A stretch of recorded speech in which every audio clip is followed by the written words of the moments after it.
Bonjour 5e, alors aujourd'hui nous allons observer et produire des frises à l'aide de la translation. Alors une frise, c'est une répétition d'un motif de façon régulière. On voit des frises lorsque on va par exemple dans un musée d'art, mais aussi on voit beaucoup de frises pour des décorations de la maison, pour que ça soit beau sur le mur, ça fait des motifs. Il y a deux façons de créer une frise, soit par réflexion, soit par translation. Alors nous allons regarder ces deux aujourd'hui. Pour commencer, regardons la figure numéro 1 qui se trouve aussi sur ton cahier. La figure numéro 1 nous montre comment cette section qui se trouve ici utilise la réflexion pour créer un motif. Imagine-toi que tu as ce morceau avec les dalles qui se trouvent sur ma figure numéro 1, juste celui-ci. Moi, je peux faire une réflexion. Pourquoi une réflexion? Imagine que tu es devant un miroir et lorsque tu es devant un miroir, tu vois ta réflexion. Ça veut dire que tu es à une même distance entre toi-même et ton reflet. Disons par exemple, si moi je mets le miroir ici au centre et toi tu es ici, ça veut dire que l'autre personne se retrouve exactement à la même distance que toi si notre miroir se retrouvait juste ici au milieu. Donc comme ton jumeau imaginaire derrière le miroir, il se trouve ici. Donc ça c'est toi, ça c'est imaginaire ou c'est l'image qui se trouve derrière ce miroir-là. Donc c'est le même principe que la réflexion. Si toi tu décides par exemple de venir plus proche, ton image ne va pas rester là où elle va venir aussi plus proche. Alors c'est exactement la même chose qui arrive avec la réflexion lorsqu'on parle des mathématiques.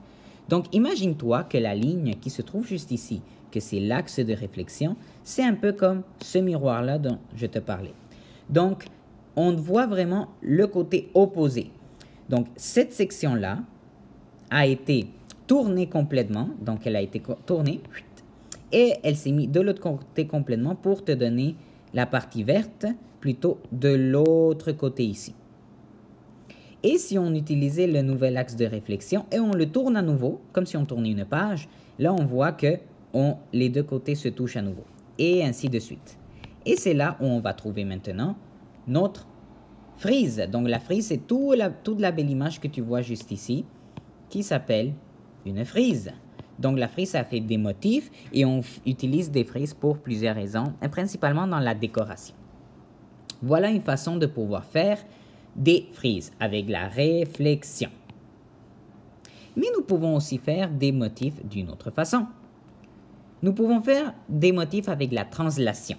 Alors la translation, c'est lorsqu'il n'y a pas, plutôt qu'un miroir, on peut dire plutôt que ton image se répète plusieurs fois. Parce qu'ici, il n'y a pas d'axe de réflexion, mais nous avons plutôt une flèche de translation. La flèche nous dit en fait de combien de carreaux je dois pousser mon image pour qu'elle se retrouve dans la prochaine section. Donc, ici, ma flèche de translation me dit que j'ai au total un carré, un deuxième carré et un troisième carré. Donc, le côté ou la pointe qui se trouvait là, si moi je la bouge de 1, 2, 3, voici là, elle se trouve à nouveau.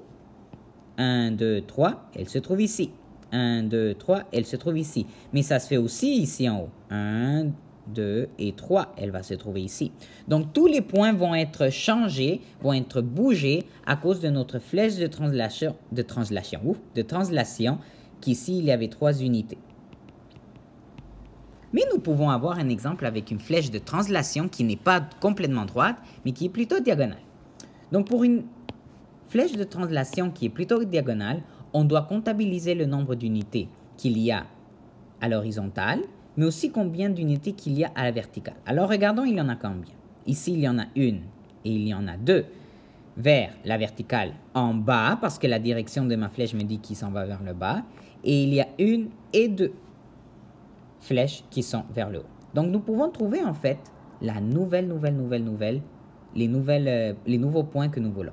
Donc, si nous savons que nous avons besoin de ce point-là et de le changer, nous pouvons commencer avec on peut compter avec le côté horizontal.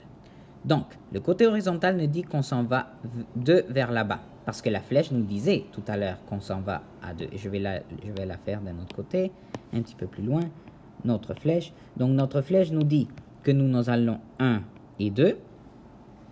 Et maintenant, puisqu'elle s'en va vers le bas, n'est-ce pas? La direction vers le bas, mais puisqu'on a 2 ici, bien on s'en va vers le bas 1 et 2. Donc notre point qui se trouvait ici ne va plus être ici, mais il va se retrouver où? Il va se retrouver à la nouvelle section qui se trouve juste là. Donc ce point va se retrouver à 2 unités vers la droite et 2 unités vers le bas parce que ma flèche est en train de descendre. Donc maintenant, si moi je sais que mon nouveau point se trouve juste ici, ce point se trouve ici, donc là je vais le savoir puisque c'est le coin droit ici. Donc ce point ici devrait se retrouver normalement si je fais 2 vers le bas et 2 vers la gauche, le nouveau point va se trouver ici. Ce point-là va se trouver à 2 vers ici et 2 vers le bas, donc ici. Et ce point qui se trouve là va se trouver à 2 ici et 2 vers le bas, donc ici. Et ma nouvelle figure va être à côté et on va faire un nouveau motif où nous allons nous retrouver avec un carré qui se trouve juste un petit peu en bas. Et si je continue avec la même flèche de translation, c'est le même principe, on se retrouvera avec un dallage un après l'autre. Donc voilà.